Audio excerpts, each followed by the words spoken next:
नमस्कार, सुप्रभात, जोहार, गुड मॉर्निंग।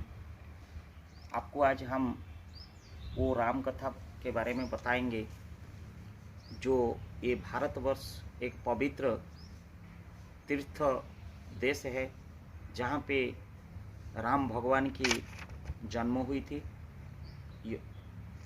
और युग युग तक ये राम का देश को राम देश माना जाता है। राम विष्णु जी के अवतार रूप में जन्म लिए थे। हर इंसान की मृत्यु के पश्चात राम नाम सत्य है कहते हैं।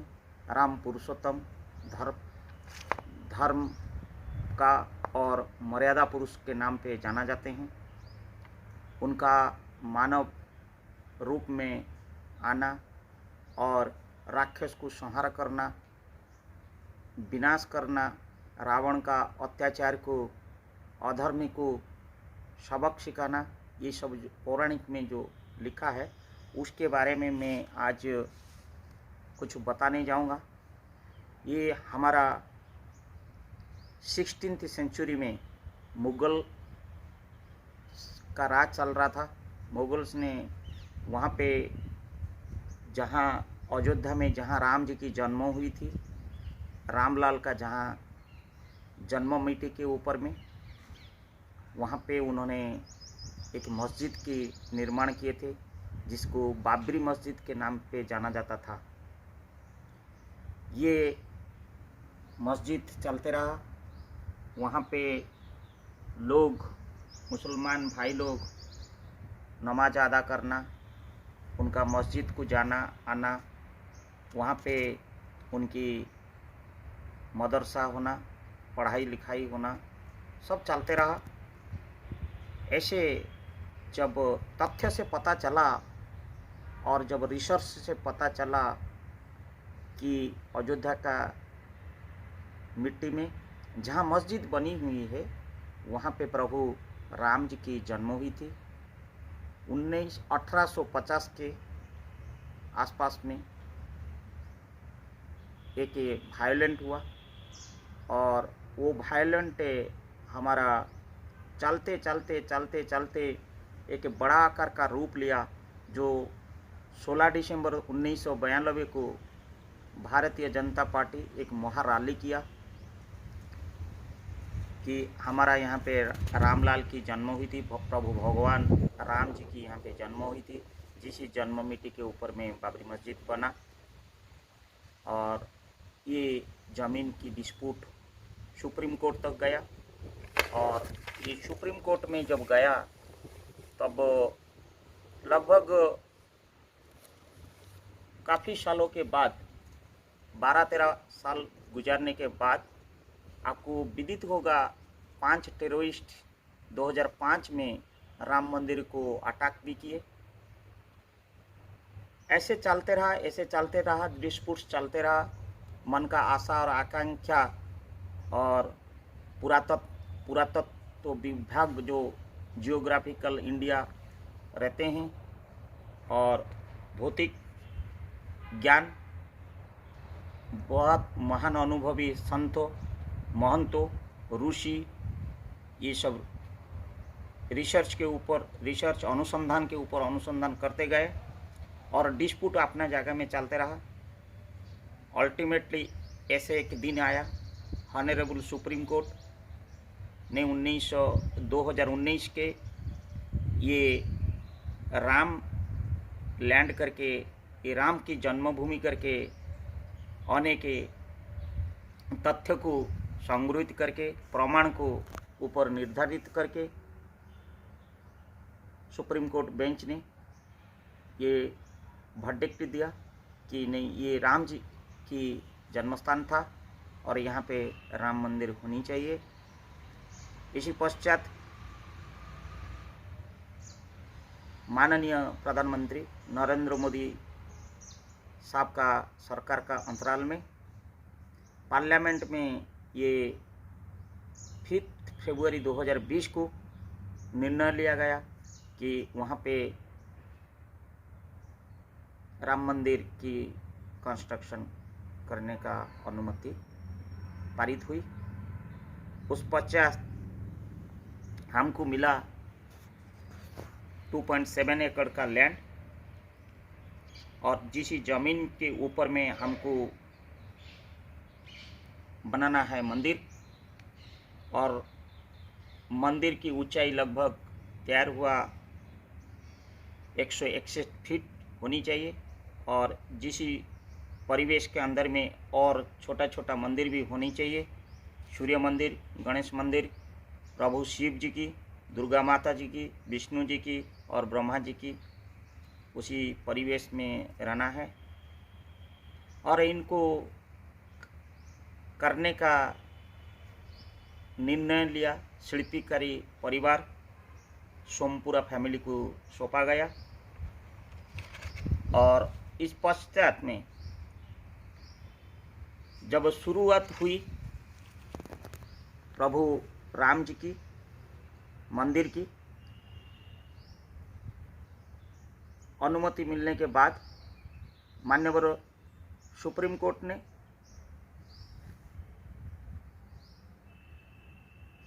मुसलमान भाई लोग को भी देश में उनका मस्जिद जो था उनको भी मान सम्मान देते हुए 22 किलोमीटर दूरी एक गांव का नाम है दानीपुर, धानीपुर नाम में वो गांव परिचित है, वहाँ पे उनको मस्जिद की परमिशन दिया गया, और लगभग उनको 5 एकड़ की ज़मीन दिया गया, ताकि कि उनकी परिवेश, उनकी मस्जिद, उनकी धरोहर, उनकी मान, उनका मर्यादा प्रतिष्ठा बने।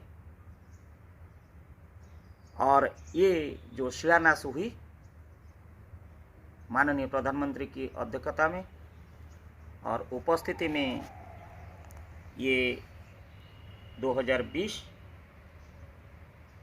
15 अगस्त को, ये 5 अगस्त को शिलान्यास हुई, और इसकी अवधि रखा गया है कि 2024 के लगभग में राम मंदिर, रामलाल की, प्रभु जी की मंदिर समापन हो, कंप्लीट हो, और इसकी जो नाम दिया गया है कि जैसे हमारा नाम होता है कि एक लैंडमार्क होता है, एक आइकन होता है, जैसे हमारा जगन्नाथपुरी को श्री क्षेत्र बोला जाता है, वो पर्टिकुलर राम जी की जो मंदिर कंस्ट्रक्शन चल रहा है, वो कंस्ट्रक्शन पूरा होने के बाद वहाँ का आइकन रहेगा श्री राम भूमि तीर्थ क्षेत्र के नाम पे विश्व में परिचित होगा। विशाल का 161 फुट की मंदिर का कंस्ट्रक्शन का काम चल रहा है। यहाँ पे मैं एक आश्चर्य की बात बोलूँगा, रामलाल जी की ससुराल ये है जनकपुरी मिथाली, जहाँ जानकी मंदिर है, माता सीता जी की मंदिर वहाँ पे है, और वो नेपाल में है, उनका ससुराल नेपाल में। खुशी इस बात की होगा कि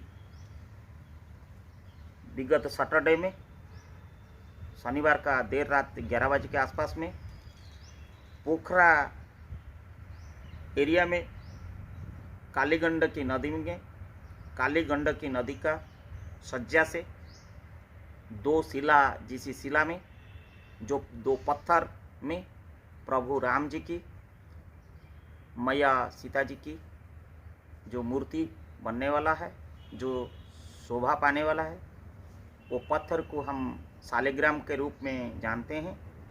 वही मूर्ति बनने के लिए 2 शालिग्राम पत्थर वही काली गंडकी नदी का पोखरा एरिया से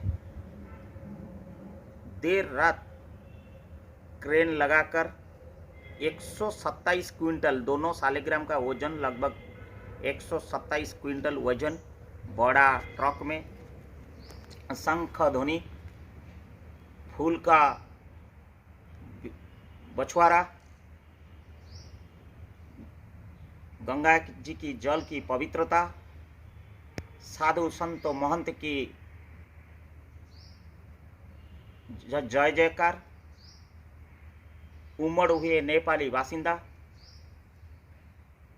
मंत्री, सांसद, आम नागरिक सम सारी नेपाल प्रेम पूर्वक, श्रद्धा पूर्वक वो शालिग्राम को ट्रक में लद कर मिथाली नगर की जनकपुरी मंदिर में प्रांगण में लाए। बड़ी धूमधाम से पूजा अर्चना हुआ। जन सैलाब जैसे सत्य लग रहा था कि जैसे कि स्वयं राम जी ने आज ससुराल से जाने की माता ने अपना मायका से विदा हो रहा है अयोध्या को। और ये गोरखपुर होते हुए बिहार उत्तर प्रदेश होते हुए ये लगभग 2 फरवरी को आज का दिन में प्रभु जी अयोध्या में पहुंचने का जो प्रोग्राम रखा गया है, प्रभु वहां पे पहुंचेंगे और गोरखपुर 31 जनवरी तक उनको पहुंचना था, पहुंच चुके थे और गोरखपुर में उनका पूजा अर्चना होगा। साधु संत 120 करोड़ आबादी का जनसैलाब वो दिन को इंतजार करके रखे हैं। सारा विश्व इसका प्रत्यक्ष और परोक्ष रूप में साक्षी के रूप में देख रहा है कि वो दिन कैसे होगा, कब आएगा। सब लोग समय की इंतजार कर रहे हैं। प्रभु राम जी की जो अपूर्व मूर्ति, अपूर्व दृश्य, हरे राम हरे कृष्ण निताय गौर राधे श्याम, जो राम वो श्याम करके हम यीशु को मानते हैं, उनकी दुर्लभ दर्शन होगा। ये अभिलाषा हमारा 2024 में किसी भी पल में आएगा। मुझे आश्चर्य नहीं लग रहा है, बहुत अचंभित हो रहा है कि प्रभु जी जहाँ से आ रहा है काली गंडक की नदी से, उनकी जो मान, उनका जो सम्मान और नेपाल लोग की जो प्रेम और भारत के साथ जो बंधुता, कुटुंबता और ये शालिग्राम के साथ जिस प्रकार उन्होंने उमड़ पड़ के एकता का भाव दिखा रहा है, इससे प्रतीत होता है कि प्रभु राम जी की कितनी महिमा, कितना गरिमा। प्रभु तो अंतर्जामी है, लेकिन उन्होंने जो मर्यादा पुरुष की, एकता की, धर्म की, न्याय की जो सिखाए हैं, पौराणिक में जो गाथा सब लिखा गया है, आज ये कलियुग में भी लोग प्रतीत कराते हैं कि प्रभु राम जो राह पर चल पड़े थे, वो राह से कुछ अंश सब लोग अभी चलने के लिए प्रयास कर रहे हैं। नेपाल वासी लोग को ये कोटि कोटि धन्यवाद की समय है, नमन की समय है। उन्होंने जो प्रेम भाईचारा दिखा रहा है, वास्तविक में हम एक भारतीय नागरिक होने के नाते हम भी उनको सम्मान करना चाहिए, प्रेम करना चाहिए, आनंद करना चाहिए, मधुरता रखना चाहिए। राम सबका है, भगवान सबका है। मैं अंत में मेरे को जो जानकारी विभिन्न सोशल मीडिया से हुई, जो न्यूज़पेपर में हुई, जो थोड़ा बहुत मुझे ग्रंथों और किताबों से मिला, मैं करंट अफेयर्स के नाते प्रभु राम जी के बारे में आप लोग के समस्त रखा। और माता जानकी की नेपाल में जो मंदिर है, मैया का जो मंदिर है, अयोध्या में उनकी भी प्रतिमूर्ति स्थापित होगा। यही शालिग्राम के दोनों इसीलिए आ रहा है।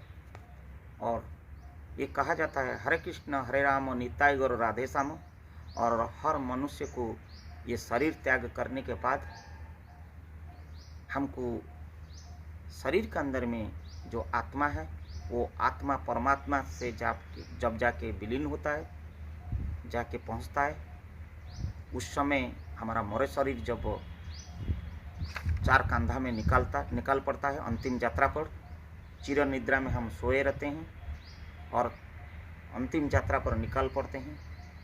सबका मुंह में एक ही शब्द, हरि नाम सत्य है, हरि नाम सत्य है, हरि नाम सत्य है, राम नाम सत्य है, राम नाम सत्य है, राम नाम सत्य है। वही केवल एक ही उच्चारण, राम नाम सत्य है। और राम सत्य थे, सत्य है और सत्य ही रहेंगे। आप लोग को ये राम का कथा, राम की अभिलाषा, राम की जो दुर्लभ दर्शन होने वाला है 2024 में अयोध्या मिट्टी में, जहाँ रामलाल की जन्म हुई थी, उसके लिए हम लोग को सबको बेसब्री से इंतज़ार करना पड़ेगा। वो समय को, वो क्षण को हम उपभोग करने के लिए भगवान से प्रार्थना करना चाहिए। हे प्रभु, हमको इतना शक्ति दे, धैर्य दे कि और आयु दे, हम धर्म और न्याय के साथ आपका दुर्लभ मूर्ति को दर्शन प्राप्त हमारा हो। इसी के साथ मैं आप लोग को पुनः नमन करता हूँ और आशा करता हूँ कि माता सीता जी की, प्रभु राम जी की, जब उनकी दुर्लभ दर्शन सबके समक्ष आए, सब लोग, आप लोग उनको दर्शन करके सानिध्य हासिल करें। धन्यवाद।